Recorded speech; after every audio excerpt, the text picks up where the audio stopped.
Nous sommes de retour sur Direct Marché. J'accueille Tarek El-Mari, le fondateur de Crescendo Trading. Bonjour Tarek.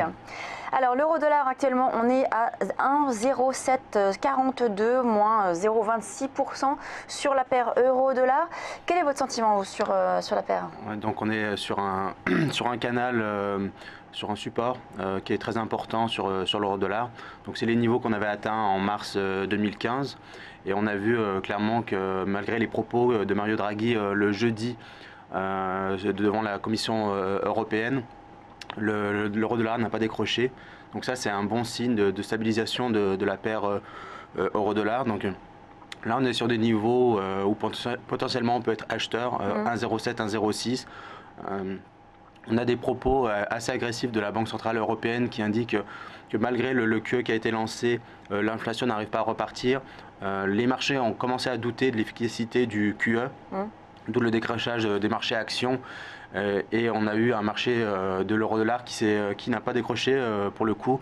Donc les investisseurs sur ce niveau de prix rentrent à l'achat. D'accord, donc là on paraît plutôt sur un rebond finalement de la paire. Oui, une stabilisation là, il faudrait vraiment qu'on ait une très forte hausse des taux aux États-Unis et un assouplissement quantitatif très important pour qu'on aille chercher la parité. En tout cas pour cette fin d'année, on devrait se stabiliser sur ce niveau-là, voire remonter si on a une bonne nouvelle au niveau de la Fed et un non-événement au niveau d'une hausse de taux. Vous ne pensez pas justement qu'on pourrait aller plus bas avec ces deux réunions très attendues des banques centrales, à la fois BCE et la Fed en décembre? Au niveau de la Banque Centrale Européenne, ce qui est sûr, c'est qu'ils vont faire un geste en décembre. Donc c'est ce qu'a annoncé jeudi Mario Draghi. Et la seule bonne nouvelle qu'on peut avoir de la Fed, c'est qu'elle ne monte pas ses taux, mais elle ne va pas décider de monter ses taux de 0,5 points ou de 0,75. Donc il n'y a pas vraiment de surprise à attendre, de mauvaise surprise à attendre de la Fed. Il n'y a qu'une bonne surprise, c'est qu'elle ne monte pas ses taux, et dans ce cas-là, on aurait un euro-dollar qui pourrait monter de 200, 300, 400 points si la Fed ne monte pas ses taux.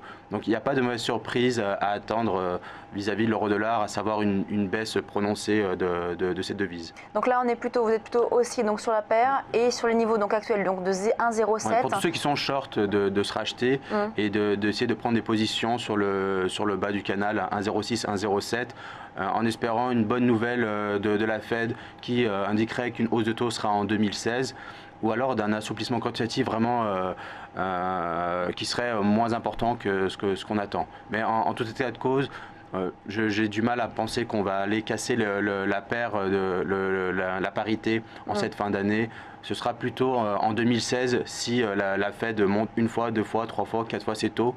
Et donc les investisseurs achèteraient du dollar qui a un meilleur rendement que l'euro. Donc ce sera pour 2016, je pense, la parité. Merci beaucoup Tarek El-Mari, donc le fondateur de Crescendo Trading. On marque une pause, on se retrouve tout de suite sur Direct Marché avec Frédéric Gallois, le directeur de Galis, ancien commandant du GIGN. A tout de suite.